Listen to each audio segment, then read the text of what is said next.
In the United States, a 150-strong armed militia has occupied a federal building in the state of Oregon. They're calling on other so-called American patriots to join them and stand up against the government in Washington. Bring your arms, and the point is, until that line is drawn and say we've had enough of this tyranny, you are going to leave us alone. It will not change. And you guys see, this is the power of America right here. People got together for this. It doesn't have to stop here. This could be a hope that spreads to the whole country, the whole United States. Everybody's looking for this hope because the government has beat us and oppressed us and took everything from us. They will not stop until we tell them no. The militia say they're not ruling out resorting to violence either if police try to remove them from the federal premises. They've criticised the authorities for what they call a failed legal process concerning two locals convicted of arson. The case has caused a stir as both were charged under the anti-terrorism law, sparking debate over the federal government's authority. RT's Yiga Piskunov has more details.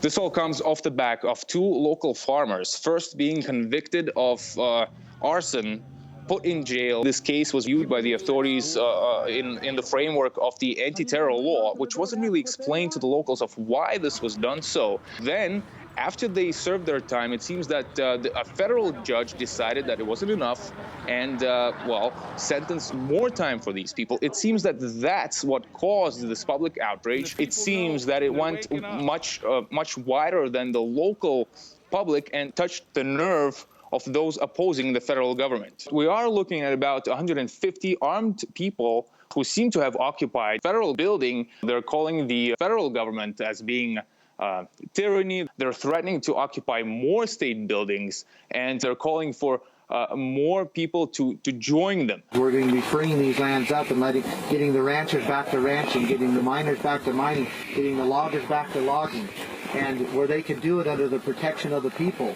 and not be afraid of this tyranny that's been upon them. We know that local authorities have closed the local schools in that area. They're advising the residents not to go there.